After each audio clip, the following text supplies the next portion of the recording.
एक बार अकबर ने अपने सैनिकों से कहा, हे सैनिकों, राज्य में जितने भी मंदिर हैं उन सब में से भगवान की मूर्ति हटा दो और हमारी मूर्ति लगा दो। सैनिकों ने अकबर से उसके डर से कुछ नहीं कहा, किंतु ये बात बीरबल तक पहुंचती है। बीरबल कहता है कि मैं राजा को समझाऊंगा। बीरबल अकबर के पास आता है, कहता है, महाराज, आप मंदिर में से भगवान की मूर्ति हटवा क्यों रहे हो? अकबर ने कहा, बीरबल, ना हटवाऊं तो क्या करूं? मुझे आज तक ये नहीं पता भगवान दिखता कैसा है, करता क्या है, रहता कहाँ है, तो मैं क्या करूं? भगवान है तो उसका साक्षी होना चाहिए।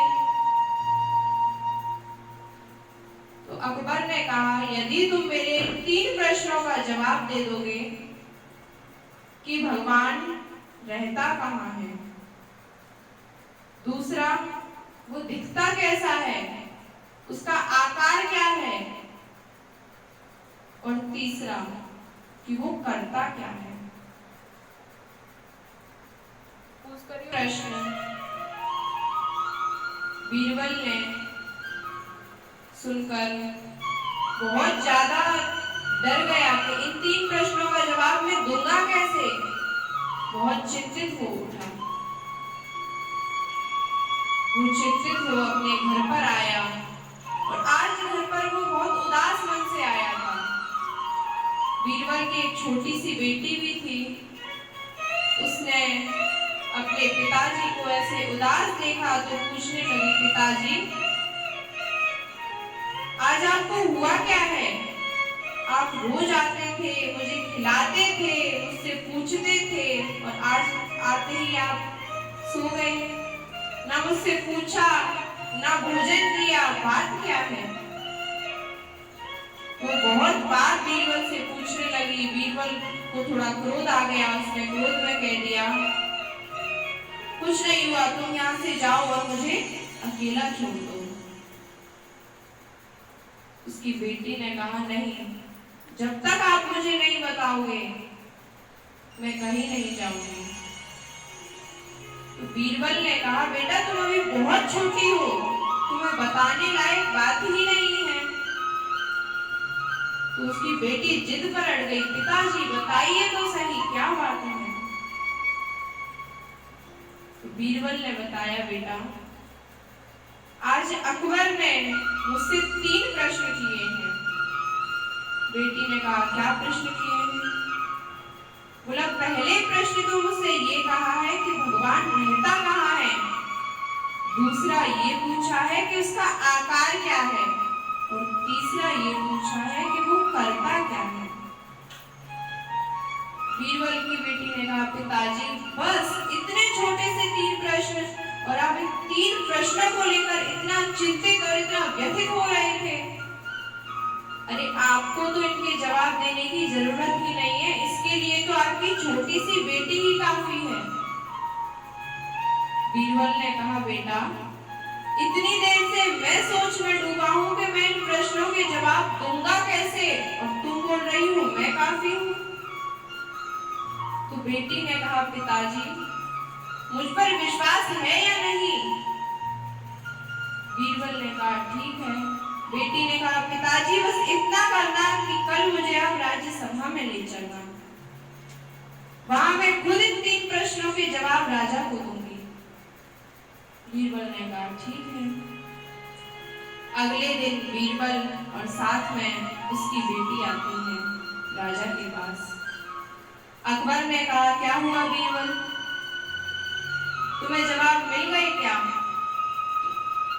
तो बीरबल तो कुछ ना कह सका।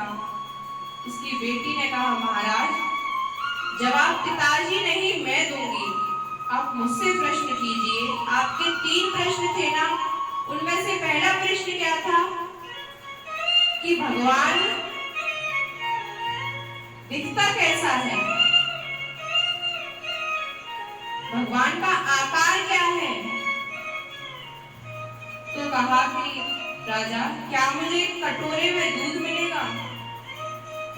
कहा ठीक है, दूध मंगाया जाता है।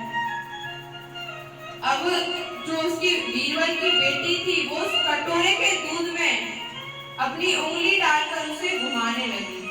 उसमें देख रही है और उसे घुमा रही है, घुमा रही है। बहुत देर हो गई। अंत में अकबर ने पूछा, अरे बेटा, तुम्हें इतनी समय हो गया, तुम बस इस दूध को ही घुमा रही हो, आखिर इसमें खोज क्या रही हो? तुम्हारा क्या इसमें कुछ खो गया है? तो बीरबल की बेटी ने कहा, महाराज, मैं इसमें कुछ खोज नहीं रही, मैं इसमें से मक्खन निकालने का प्रयास कर रही हूँ। तो महाराज ने कहा, इसमें मक्खन कहाँ से निकलेगा? अरे मक्खन निकालने के लिए तो बहुत प्रयास करना पड़ेगा, बहुत क्रियाएं करनी पड़ेंगी। पहले दूध को गर्म करना पड़ेगा, फिर उसे ठंडा करना पड़ेगा, फिर उसमें जामुन डाल के जमाना पड़ेगा, फिर दही बनेगी, जब जाकर मक्खन निकलेगा। तुम्हारे क्या ऐसे उंगली डाल के घुमाने से इसमें मक्खन निकल जाएगा? तो बीरबल की बेटी ने कहा, महाराज, एक प्रश्न का जवाब तो आपने खुद दे दिया। आपने कहा था कि भगवान रहता कहाँ है? तो जैसे इस दूध के पात्र में, इस दूध में मक्खन भी है, घी भी है, दही भी है, पनीर भी है और ये दूध भी है, लेकिन इसके लिए क्रियाएं करनी पड़ेंगी, जब जाकर एक एक करके हमें वो पदार्थ मिलेगा। ऐसे ही भगवान है तो धरती के कण कण में, पृथ्वी के कण कण में भगवान है, किंतु उस तक पहुंचने के लिए भी हमें भी यम, नियम, तप, तपस्या, वैराग्य, ध्यान, साधना, तप सब करना पड़ेगा। हमें भी कुछ क्रियाएं करनी पड़ेंगी, तब जाकर हमें वो भगवान मिलेगा। दूसरा कहा कि चलो ठीक है, मैंने मान लिया, तुमने मेरे पहले प्रश्न का जवाब दे दिया, तो दूसरा प्रश्न मेरा ये है कि उसका आकार कैसा है? तो बीरबल की बेटी ने कहा, महाराज, जैसे मेरे हाथ में ये दूध का कटोरा है, इसमें हमने कटोरे में दूध डाल रखा है, तो इस दूध ने कटोरे का आकार ले रखा है, यानी गोल आकार ले रखा है। हम इसे किसी ग्लास में डालेंगे तो ये लंबा आकार ले लेगा, यानी ग्लास का ले लेगा। किसी बड़ी थाली में या परात में डालेंगे तो ये बड़े गोले का आकार ले लेगा। ऐसे ही भगवान है, हम जैसे उसे भजेंगे, जिस रूप में भजेंगे, जैसे हम उसका ध्यान करेंगे, वो उसी रूप में हमारे सामने प्रकट हो जाएगा। अंतर क्या है? भगवान को भजने का अंतर है। किसी ने भगवान को पत्थर में पाया, किसी ने भगवान को जानवर में पाया, किसी ने विश्वास में पाया, किसी ने प्यार में पाया। भगवान तो स्वयं कहते हैं, मोकर कहाँ ढूंढे रे बंदे, मैं तो तेरे पास में, और ना मंदिर में, ना मस्जिद में, ना काशी कैलाश में, ढूंढो हूँ तुरंत मिल जाऊं, एक पल की तलाश में, और मैं तो हूँ प्यार में, और मैं तो हूँ विश्वास में। भगवान को मंदिर मस्जिद कहीं ढूंढने की जरूरत नहीं है, मन में विश्वास होना चाहिए, प्यार होना चाहिए, और स्वयं का हृदय पवित्र होना चाहिए। तो दूसरे प्रश्न का जवाब ये था कि भगवान को जैसे भजेंगे वो उसी का आकार ले लेता है। कोई आकार ही नहीं है, भगवान तो निराकार है, जिनका ना आदि है, ना अंत है, ना मध्य है, उसका आकार क्या होगा? बीरबल ने कहा, ठीक है, तो तीसरा प्रश्न मुझे ये बता दो, वो करता क्या है, इस समय क्या कर रहा है? तो बीरबल की बेटी ने कहा, महाराज, इस समय मुझसे प्रश्न कौन कर रहा है? अकबर ने कहा, मैं कर रहा हूँ। तो उसने कहा कि आप कर रहे हो, तो मैं आपके प्रश्नों का जवाब दे रही हूँ, तो मैं आपकी गुरु हुई और आप मेरे शिष्य हुए, और आप शिष्य होकर भी मुझसे इतने पर बैठे हुए हो? मैं गुरु हूँ, मैं जवाब दे रही हूँ, तो सिंहासन पर मुझे बैठना चाहिए।